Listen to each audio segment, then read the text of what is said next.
الحمد لله نحمده ونستعينه ونستغفره ونؤمن به ونتوكل عليه ونعوذ بالله من شرور أنفسنا ومن سيئات أعمالنا من يهده الله فلا مضل له ومن يضلله فلا هادي له وأشهد أن لا إله إلا الله وحده لا شريك له وأشهد أن محمدًا عبده ورسوله أما بعد فإن خير الكلام كلام الله وخير الهدي هدي محمد صلى الله عليه وسلم وشر الأمور محدثاتها وكل محدثة بدعة وكل بدعة ضلالة وكل ضلالة في النار.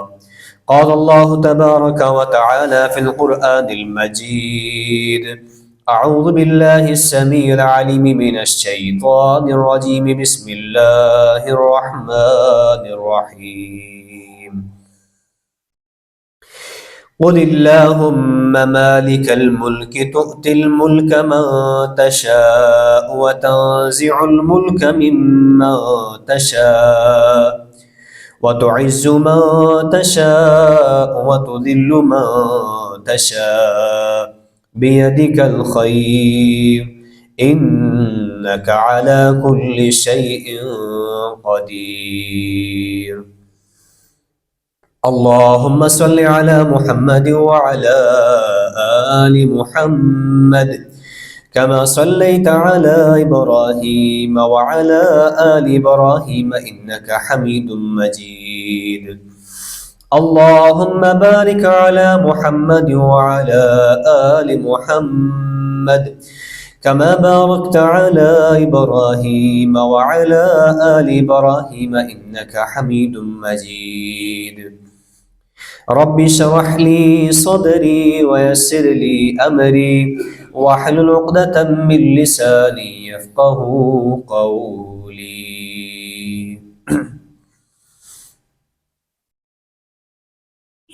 تمام تر حمد و ثنا، بزرگی، برتری، کبریائی اللہ وحدہ لا شریک کے لیے ہے. بے حد و حساب لا تعداد درود و سلام امام الانبیاء حضرت محمد رسول اللہ صلی اللہ علیہ وعلی آلہ وسلم کی ذات مبارکہ پر. قرآن پاک کی جو آیت مبارکہ میں نے آپ کے سامنے تلاوت کی ہے، اس میں اللہ رب العالمین نے یہ بات ارشاد فرمائی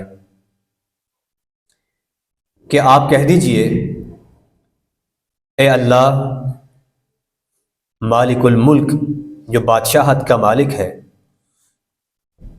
تو ہی ہے جو جس کو چاہتا ہے بادشاہت عطا کرتا ہے، اور تو ہی ہے جس کو چاہتا ہے بادشاہت سے اتار دیتا ہے، اور تو ہی ہے جس کو چاہتا ہے عزت سے مالا مال کرتا ہے، اور تو ہی جس کو چاہتا ہے ذلیل و رسوا کر دیتا ہے. بے شک تیرے ہی ہاتھ میں خیر ہے، بھلائی ہے. انک علی کل شیء قدیر، بے شک تو ہر چیز پر پوری طرح قادر ہے. اس آیت مبارکہ میں ایک بہت اہم عقیدے کی طرف ہماری رہنمائی کی گئی، اور وہ عقیدہ یہ ہے کہ اس کائنات میں عزت اور ذلت کا مالک صرف اور صرف اللہ کی ذات ہے، اور حکومت دینا اور حکومت چھیننا یہ اللہ تعالیٰ کا ہی اپنا اختیار ہے. اللہ تعالیٰ جس کو چاہے عزت سے مالا مال کرے، اللہ جس کو چاہے ذلیل کر دے، اللہ جس کو چاہے حکومت عطا کر دے اور جس سے چاہے حکومت چھین لے. کوئی اللہ تعالیٰ سے پوچھ نہیں سکتا کہ آپ نے یہ کام کیوں کیا ہے. دوسری بات یہ ہے کہ یہ حکومت ملنا، کسی بھی انسان کو حکومت کا حاصل ہو جانا، اس بات کی قطعاً دلیل نہیں ہے کہ اللہ اس پر راضی ہے، اللہ اس پر خوش ہے۔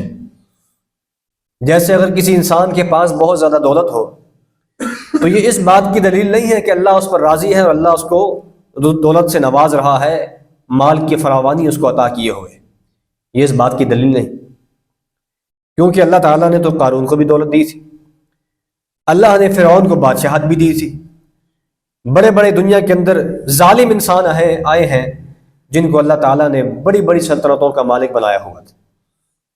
تو یہ اللہ کی طرف سے انعام کی دلیل نہیں، یا اللہ کے اس شخص پر راضی ہونے کی دلیل نہیں، کیونکہ بعض اوقات یہ بادشاہت، یہ عزتیں، یہ مال و دولت انسان کے لیے نعمت ہوتے ہیں، اور بعض اوقات یہ انسان کے لیے آزمائش بن جاتے ہیں، انسان کے لیے پریشانی کا باعث بن جاتے ہیں۔ فرعون کے پاس اگر حکومت نہ ہوتی تو وہ اتنا ظلم نہ کرتا، اس کے پاس غلبہ نہ ہوتا تو وہ بنی اسرائیل کے بچوں کو، معصوم بچوں کو اس طرح سے ذبح نہ کرتا، اس کے گناہ کم ہوتے، لیکن اس کو اقتدار ملا اور وہ اقتدار اس کے لیے آزمائش بن گیا، اور اللہ تعالیٰ کے ہاں بہت بڑی پکڑ کا باعث بن گیا، کیونکہ قرآن پاک میں اللہ تعالیٰ فرماتے ہیں وَلَا تَحْسَبَنَّ الَّذِينَ كَفَرُوا وَلَا يَحْسَبَنَّ الَّذِينَ كَفَرُوا إِنَّمَا نُمْلِي لَهُمْ خَيْرٌ لِأَنفُسِهِمْ إِنَّمَا نُمْلِي لَهُمْ لِيَزْدَادُوا إِثْمًا۔ کافر لوگ یہ بات نہ سمجھیں، یہ گمان نہ کریں کہ ہم جو ان کو مہلت دے رہے ہیں یہ ان کے لیے بہت بہتر ہے۔ انسان گناہ پہ گناہ کر رہا ہے، اس کے باوجود اس کو مہلت مل رہی، پکڑ نہیں کی جا رہی، اس کے لیے آسانیاں پیدا ہو رہی ہیں اور مشکلات اس کے راستے سے ہٹ رہی ہیں، تو اللہ فرماتے ہیں کہ یہ اس کے لیے کوئی اچھی بات نہیں ہے۔ انما نملی لہم لیزدادوا اثما، بے شک ہم ان لوگوں کو مہلت اس لیے دیتے ہیں کہ وہ اپنے گناہ میں اور آگے بڑھ جائیں، اپنے گناہ میں، اپنی سرکشی میں، اپنے ظلم و ستم میں اور آگے بڑھ جائیں، تو پھر کیا ہوگا؟ جس قدر ان کے گناہ بڑھیں گے، جس قدر ان کی سیاہ کاریاں بڑھیں گی، ویسا ہی ان کا عذاب بھی سخت ہوگا۔ اس لیے یہ کسی کے لیے تو نعمت ہوتی ہے کہ اگر وہ چاہے تو اس حکومت کے ذریعے سے اللہ کو راضی کرے، اس اقتدار کے ذریعے سے اللہ کا قرب حاصل کرے، اور بعض اوقات یہی آزمائش بن جاتی ہے اور انسان کے لیے دنیا اور آخرت میں ذلت کا باعث بن جاتی ہے۔ رسول اللہ صلی اللہ علیہ وسلم بیک وقت نبی بھی تھے، حکمران بھی تھے، ریاست مدینہ کے اولین حکمران تھے، اور ان کے بعد حضرت ابوبکر صدیق بنے، حضرت عمر فاروق، حضرت عثمان غنی، حضرت علی، حضرت امیر معاویہ، اور ان کے بعد دیگر آنے والے خلفاء۔ اب ان میں سے جو شروع کے لوگ ہیں، کم از کم جن کو خلفائے راشدین کہا جاتا ہے، یہ یقیناً وہ لوگ ہیں جنہوں نے امت کی قیادت کا حق ادا کیا، حکومت کا حق ادا کیا، عوام کی فلاح و بہبود کے لیے ہر اقدام اٹھایا، تو پھر اس محنت اور اس کوشش کی وجہ سے وہ اللہ کے قریب ہو گئے۔ صحیح بخاری، صحیح مسلم کی روایت، اللہ کے رسول نے فرمایا کہ 7 افراد جو اللہ کے عرش کے سائے میں ہوں گے جس دن کوئی سایہ نہیں ہوگا روز قیامت، ان میں سے ایک شخص وہ ہوگا الامام العادل، جو کہ عادل حکمران ہے۔ عادل حکمران کل اللہ تعالیٰ کے عرش کے سائے میں ہوگا۔ اس کا مطلب یہ ہے کہ حکومت مل جانے کے بعد اگر کوئی شخص عدل و انصاف قائم کرتا ہے، اگر کوئی شخص اپنی عوام کی داد رسی کرتا ہے، اگر کوئی شخص اپنے عوام کے مسائل کو حل کرنے کے لیے اپنی پوری کوشش کرتا ہے، تو کل قیامت کے دن اتنا بڑا مقام ملے گا کہ جب کوئی سایہ نہیں ہوگا، اللہ اپنے عرش کے سائے تلے اس کو جگہ عطا فرمائے۔ تو یہ معمولی بات نہیں، یہ اعزاز بھی بہت بڑا ہے، اور اگر یہ اس کا الٹ ہو جائے تو اس سے بڑا وبال بھی کوئی نہیں۔ اور سامعین محترم، دنیا کے اندر مختلف نظام ہائے حکومت اس وقت موجود ہیں، کہیں پر آمریت ہے، کہیں بادشاہت ہے، اور کہیں پر جمہوریت۔ دنیا کے اندر مختلف نظام چل رہے ہیں، ہر علاقے کے لوگوں نے جو اپنے لیے بہتر سمجھا انہوں نے اس نظام کو اپنی زندگی کا حصہ بنایا، اور اس کے ذریعے سے وہ اپنی قیادت کا، اپنے حکمرانوں کا انتخاب کرتے ہیں۔ دین اسلام اس حوالے سے کسی ایک نظام کا آپ کو پابند نہیں کرتا۔ اگر خلافت دنیا کے اندر قائم نہ رہے، اگر خلافت موجود ہو، پھر تو خلیفہ کی اطاعت کرنا ہر صورت واجب ہے، اور خلیفہ کی بیعت کرنا ہر مسلمان حاکم پر، گورنر پر واجب ہے، لازم ہے۔ لیکن اگر خلافت موجود نہیں رہی اور خلیفہ اس وقت دنیا میں کہیں موجود نہیں، تو جو جس علاقے میں جس بھی ذریعے سے حکومت میں آتا ہے، اسلام اسے اس بات کا پابند بناتا ہے کہ بھئی تم جس بھی ذریعے سے آئے ہو، ہمیں اس بات سے کوئی غرض نہیں ہے، ہمیں اس بات سے غرض ہے کہ آپ اپنی سرزمین کے اندر اللہ کے نظام کو نافذ کرو۔ چاہے آپ ڈکٹیٹر ہیں، چاہے آپ بادشاہ ہیں، چاہے آپ جمہوری حکمران ہیں، کسی بھی ذریعے سے آپ حکومت میں آ جائیں، تو پھر آپ کی ذمہ داری کیا بنتی ہے کہ آپ نے اللہ کے دین کو من و عن اس اپنی سرزمین کے اندر، اپنی سلطنت میں نافذ کرنا۔ ہمارے ملک میں جمہوریت کو پسند کیا گیا، بیچ میں آمریت بھی آتی رہی، لیکن بہرحال جمہوریت ہمارے ملک کا نظام ہے۔ اور جمہوریت کی تعریف آپ سب حضرات پڑھتے آئے ہیں کہ لوگوں کی حکومت، لوگوں کے لیے حکومت، اور لوگوں کے ذریعے سے حکومت۔ تو یہ جو تعریف ہے، اگر واقعی اس پر عمل کر لیا جائے کہ لوگوں کی حکومت ہے، لوگوں پر حکومت ہے، اور لوگوں کے ذریعے سے حکومت ہے، اور لوگوں کے لیے حکومت ہے، تو پھر بھی بہت حد تک بہتری آ سکتی ہے۔ لیکن دیکھا جاتا ہے یا مشاہدہ یہ ہے کہ عام طور پر اس تعریف پر بھی ہمارے ہاں پوری طرح عمل نہیں ہوتا۔ اور یہ بات بھی ذہن میں رہے کہ اس جمہوری نظام کے اندر کچھ خرابیاں بھی موجود ہیں۔ اسلام جس نظام کو پسند کرتا ہے اس میں اپوزیشن کا کوئی تصور نہیں۔ آپ دیکھیں رسول اللہ صلی اللہ علیہ وسلم کے زمانے میں کوئی اپوزیشن نہیں تھی، حضرت ابوبکر صدیق کے زمانے میں، حضرت عمر فاروق کے زمانے میں، حضرت عثمان غنی کے زمانے میں، حضرت علی کے زمانے میں، اور اس طرح جو بعد میں آنے والے خلفاء ہیں، کسی کے زمانے میں آپ کو اپوزیشن کا، حزب اختلاف کا کوئی تصور نہیں ملتا، بلکہ سارے کے سارے ایک ہی حاکم، ایک ہی خلیفہ کے ماتحت ہوتے ہیں۔ لیکن جمہوریت کے اندر یہ چیز لازم ہے، اور جب اپوزیشن ہوتی ہے تو اپوزیشن کا مطلب یہ ہے کہ آپ نے مخالفت کر لی۔ تو یہ جمہوریت کا عمل ہے، جو جمہوریت کا حصہ ہے، اسلام کا اس نظام کے ساتھ کوئی تعلق نہیں۔ اسی طرح جمہوریت کے اندر اس بات کا بڑا خیال رکھا جاتا ہے کہ اکثریت کس طرف جا رہی۔ اگر اکثریت کسی غلط بات کو سپورٹ کر رہی ہے تو جمہوریت کہتی ہے کہ بالکل ٹھیک، اور ایسے ہوا ہے دنیا کے اندر کتنے ہی ممالک میں جمہور نے یا جمہوریت نے جہاں پر کتنے ہی گھٹیا قسم کے قوانین بنائے ہیں، اور وہاں کے لوگوں نے، جمہوریت نے اس کو قبول کر لیا ہے، تو وہ کوئی اس کے خلاف آواز اٹھانے کو تیار نہیں۔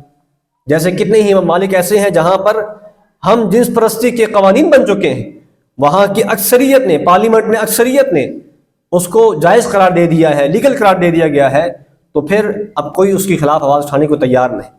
جبکہ اسلام جس جمہوریت کی بات کرتا ہے اس میں ایسی بات نہیں۔ آپ دین اسلام کے کسی قانون کے خلاف جمہوری نظام حکومت میں رہ کر بھی کوئی قانون سازی نہیں کر سکتے، ایسا ہو ہی نہیں سکتا۔ ساری جمہوریت، ساری اکثریت اسلام کے خلاف ہو جائے، اسلام کا حکم اس جمہوریت کے حق میں نہیں بدلا جا سکتا، کیونکہ قرآن پاک کا بڑا واضح حکم ہے، وَإِن تُطِعْ أَكْثَرَ مَنْ فِي الْأَرْضِ يُضِلُّوكَ عَنْ سَبِيلِ اللَّهِ، اگر آپ اکثر لوگوں کی اتباع کریں گے نا، جو معاشرے کے اندر اکثر لوگ ہیں، اکثر لوگوں کی اگر بات ماننا شروع کر دیں گے تو وہ آپ کو سیدھے راستے سے بھٹکا دیں گے، کیونکہ اکثریت جو ہے وہ ہمیشہ گناہ پر ہوتی ہے، اکثریت ہمیشہ غلط راستے پر ہوتی ہے۔ بہت تھوڑے لوگ ہوتے ہیں جو صحیح معنوں میں ایمان والے، قلیلا ما تؤمنون قلیلا ما تذکرون قلیلا ما تعقلون، فرمایا کہ بہت تھوڑے ہوتے ہیں جو تم میں سے عقل والے ہوتے ہیں، بہت تھوڑے ہوتے ہیں جو تم میں سے صاحب ایمان ہوتے ہیں، تو تھوڑے لوگ ہوتے ہیں۔ تو اس لیے معاشرے کے اندر اس بات پر فیصلہ کرنا کہ اکثریت کس طرف جا رہی ہے، دین اسلام کا یہ مزاج نہیں۔ دین اسلام یہ بات کہتا ہے کہ اگر حق ایک کے ساتھ بھی ہے تو وہ حق ہے، اور اگر باطل لاکھوں کے ساتھ بھی ہے تو وہ باطل ہے۔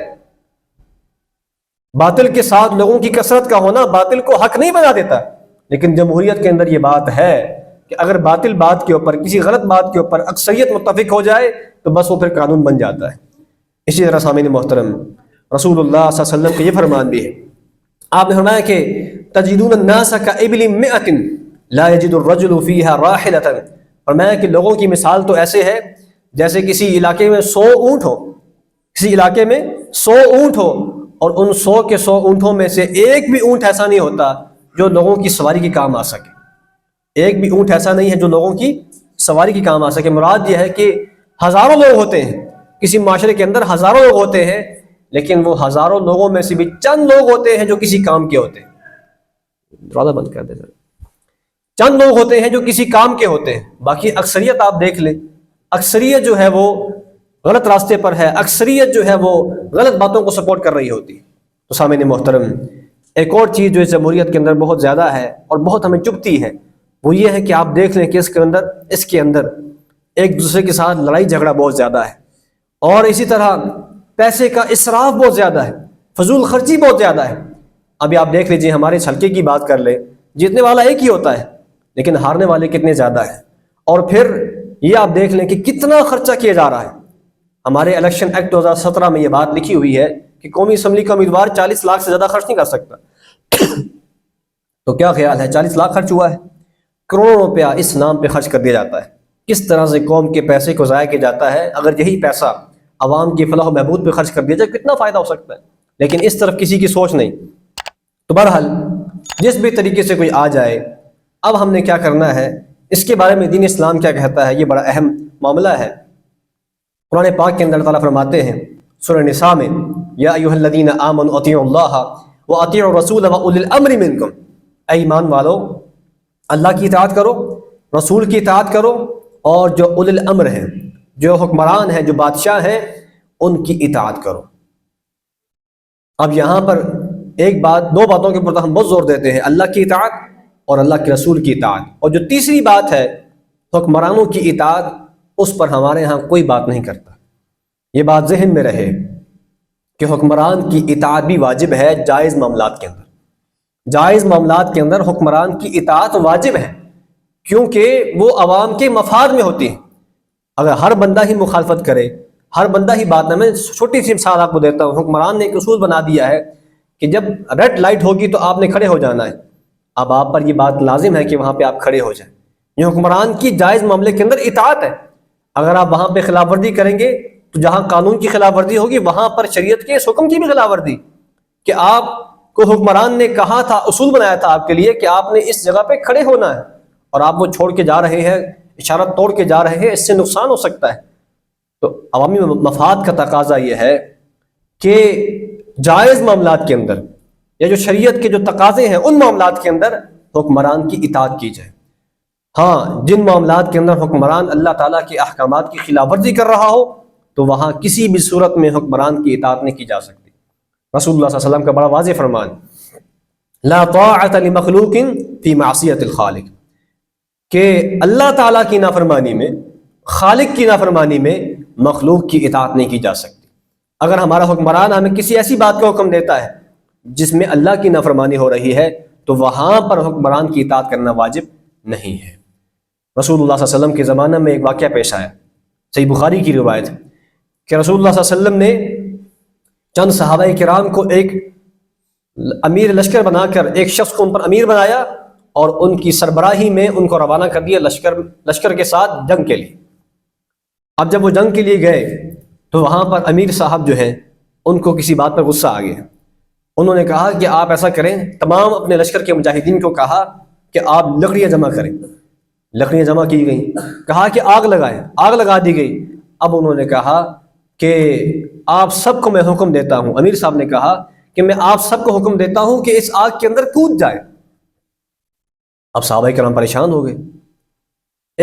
کچھ لوگوں نے کہا کہ بھئی ہمیں تو دین کا حکم ہے کہ امیر کی بات ماننی، امیر کی اطاعت کرنی ہے، اس لیے امیر جو بھی حکم دے ہمیں وہ بات ماننی چاہیے، اس لیے ہم آگ میں کودنے کے لیے تیار ہیں۔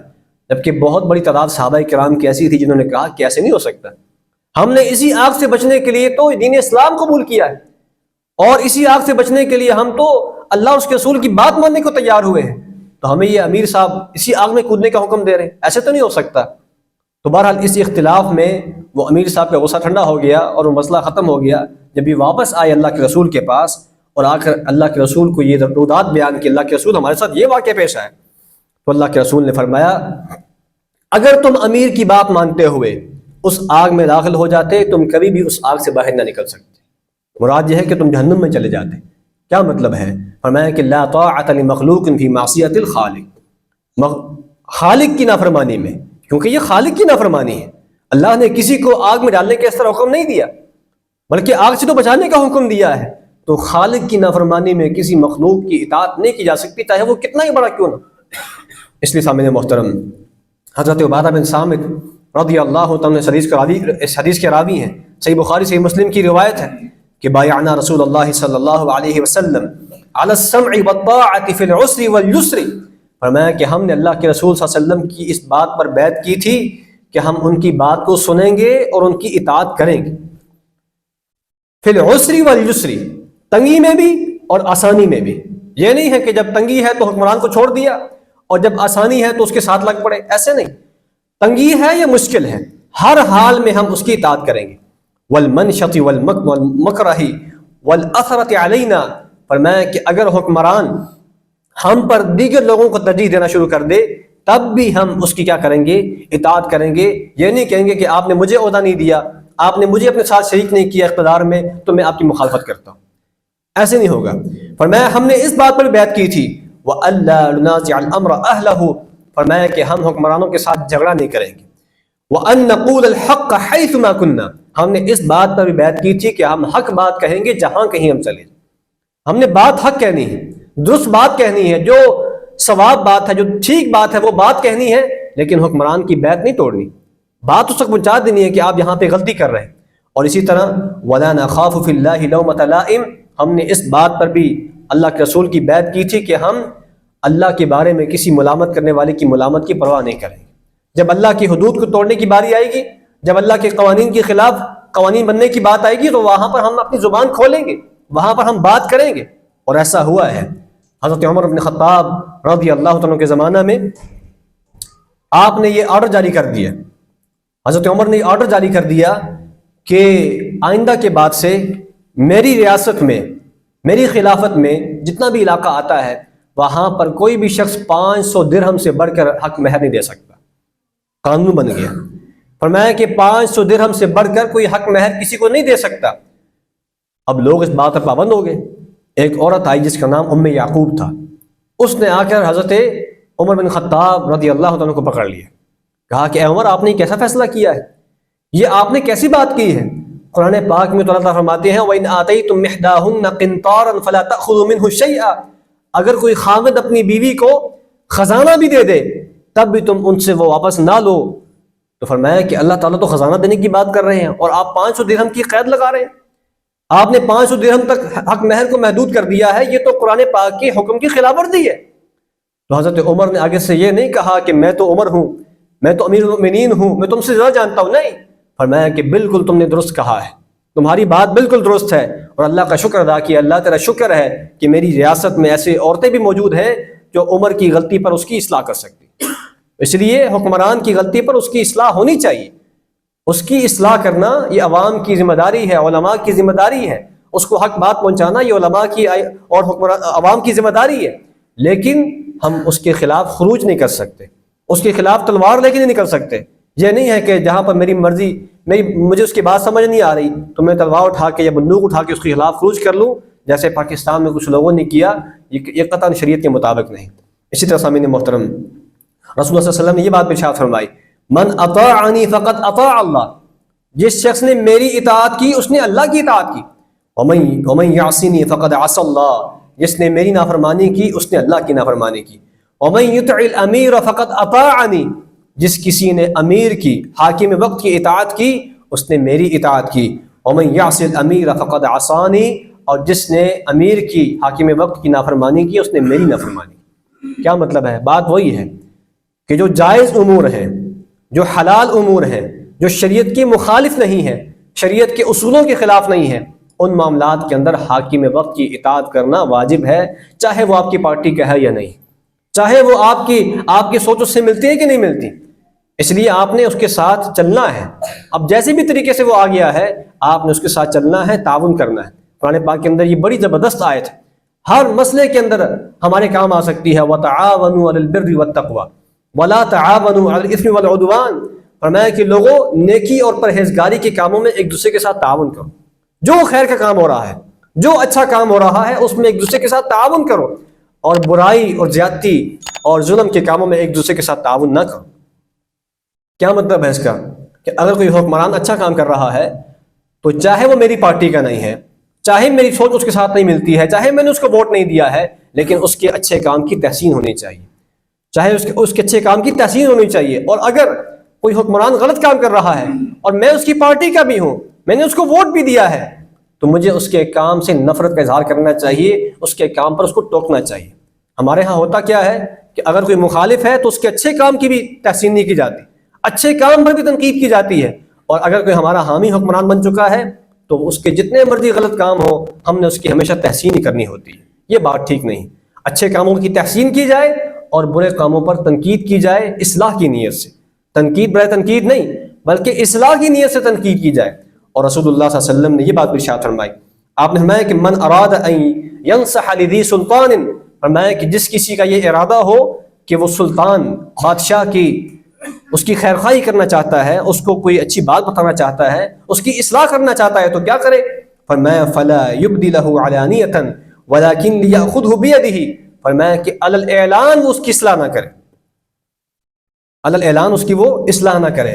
یعنی آپ نے بادشاہ کے اندر، حاکم وقت کے اندر، اپنے علاقے کے اندر کوئی کسی بڑے انسان کے اندر کوئی برائی دیکھی ہے تو پھر یہ نہیں ہے کہ آپ اس کے خلاف پریس کانفرنس کریں، آپ اس کے خلاف جو ہے وہ جلوس نکالیں، بلکہ آپ اس کے پاس چلے جائیں اور جا کر اس کو اچھے انداز سے، انتہائی نرمی کے ساتھ، انتہائی محبت کے ساتھ اس کو وہ بات سمجھائیں جو آپ کو سمجھ آ رہی ہے۔ ہمارے یہاں ہوتا کیا ہے کہ ہم لوگ مخالفت میں آ کر اس طرح کی حرکتیں کرتے ہیں جس کی وجہ سے وہ بعض اوقات ہماری جائز بات کو بھی نہیں مانتے، کیونکہ ضد میں آ جاتے ہیں، اور ہمارا مقصد بھی اصلاح کرنا نہیں ہوتا، ہمارا مقصد یہ ہوتا ہے کہ ہم نے اس کو نتارنا ہے، ہم نے اس کو خراب کرنا ہے۔ اگر ہمارا مقصد یہ ہے کہ ہم نے اصلاح کرنی ہے تو اس کا بہترین طریقہ کار یہ ہے، مجھے بتائیں نا، ہمارے گھر میں اگر کوئی بچہ کوئی خراب ہو جائے، کوئی بچہ کوئی غلط کام کر رہا ہو تو ہم اس کو کیسے سمجھاتے ہیں؟ کتنے پیار سے سمجھاتے ہیں، کتنے اچھے طریقے سے سمجھاتے ہیں۔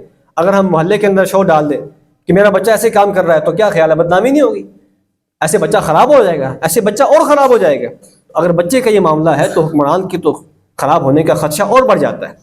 سامعین محترم، ایسے لوگوں کے ساتھ ان کے پاس جا کر ان سے اچھا تعلق قائم کر کے ان کو اچھے انداز سے بات سمجھانا یہ ہمارا فرض بنتا ہے۔ فرعون کو آپ دیکھ لیں کہ فرعون کتنا بڑا ظالم انسان ہے، تو حضرت موسیٰ نے یہ تو نہیں کہا کہ میں تمہارے خلاف اعلان جہاد کرتا ہوں، بلکہ پہلے جا کے ان کو بات سمجھائی۔ اللہ نے بھیجا اذهبا الى فرعون انه طغى، اپنے دونوں پیغمبروں کو بھیجا، حضرت موسیٰ کو، حضرت ہارون کو، فرعون کی طرف بھیجا جو اپنے آپ کو رب بنائے بیٹھا تھا، کہ جاؤ جا کر اس سے بات کرو۔ اور کیسے بات کرنا؟ فقولا له قولا لینا لعله يتذکر او یخشی، اے موسیٰ اور ہارون اس کے پاس جا کر نرمی سے بات کرنا، ہو سکتا ہے وہ تمہاری بات سن کر نصیحت حاصل کرے۔ تو کیا خیال ہے ہمارے جو حکمران ہیں فرعون سے بدتر ہے، اور فرعون سے بھی آگے ہیں؟ ایسی بات تو نہیں ہے۔ تو یہ مخالفتوں میں اتنا آگے نہیں جانا چاہیے کہ ہم کسی کی اصلاح کی بات نہ کر سکیں۔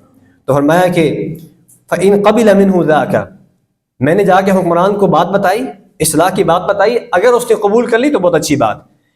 وَإِلَّا كَانَ قَدْ أَدَّى الَّذِي عَلَيْهِ، فرمایا کہ اگر وہ آپ کی بات کو نہیں مانتا تو پھر آپ نے کم از کم اپنا فرض ادا کر دیا ہے، آپ نے اپنا فرض ادا کر دیا ہے، آپ نے اپنی ذمہ داری وہ ادا کر دی ہے۔ اب آپ سے اس کے حوالے سے سوال نہیں کیا جائے گا۔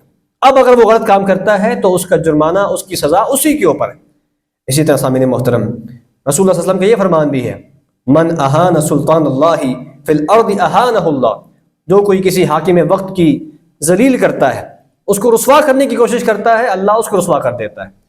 ہمارے ہاں یہ بات بھی بہت زیادہ ہے، جب ہم تنقید میں آتے ہیں تو فیملی تک پہنچ جاتے ہیں، گھر تک کی بات کرتے ہیں، اور پتہ نہیں کہاں کہاں کی بات کرتے ہیں، اور اسی طرح کی گھٹیا الزامات، چور ہے، ڈاکو ہے، اس طرح کے الزامات لگاتے ہیں جس کی ہمارے پاس کوئی دلیل نہیں ہوتی۔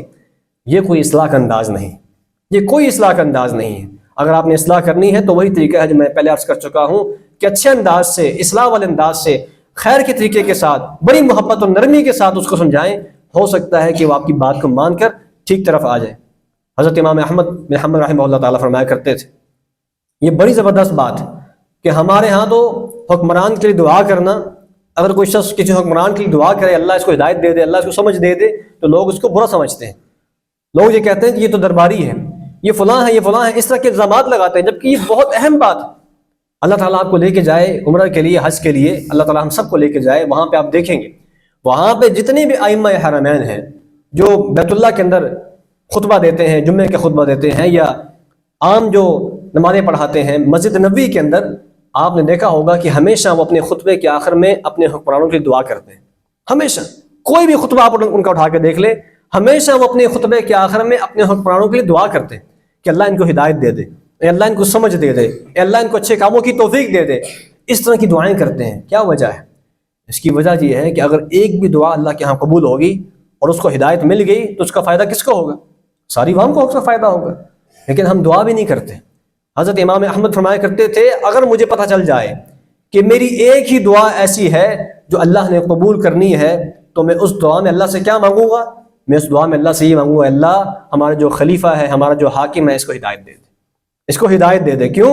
فرمایا کہ اگر وہ ہدایت پر آ گیا تو اس کی وجہ سے ساری کی ساری عوام ہدایت پر آ جائے گی، اور لیکن اگر وہ خائب و خاسر ہو گیا، وہ اگر گمراہ ہو گیا تو اس کی وجہ سے پوری کی پوری عوام کیا ہو جائے گی؟ خراب ہو جائے گی. اس کے بگاڑ میں پوری عوام کی بگاڑ ہے، اس کے خراب ہونے میں پورے ملک کا بگاڑ ہے. اس لیے ہمیں ساتھ ساتھ اپنے حکمرانوں کے لیے دعا بھی کرنی چاہیے.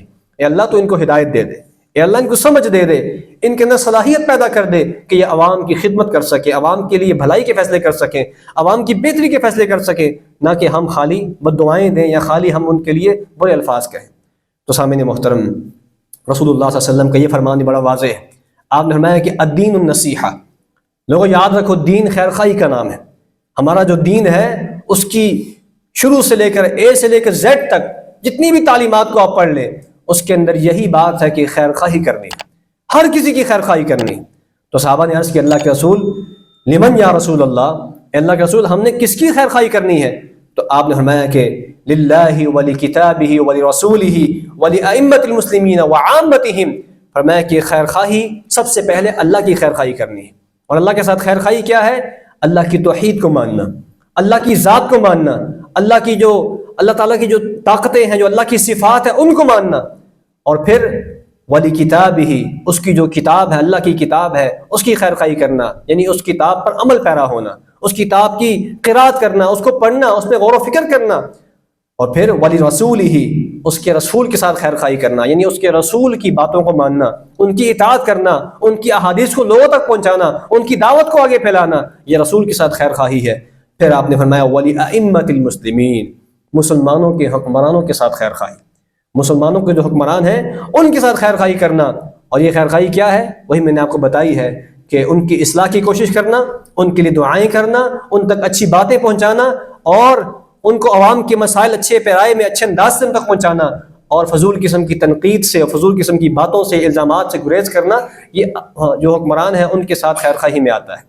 وعامتہم، فرمایا اور جو عام لوگ ہیں ان کے ساتھ بھی خیر خواہی کرنا، یہ بھی دین کا حصہ ہے. ہر مسلمان کے ساتھ ہمیں خیر خواہی کرنی چاہیے.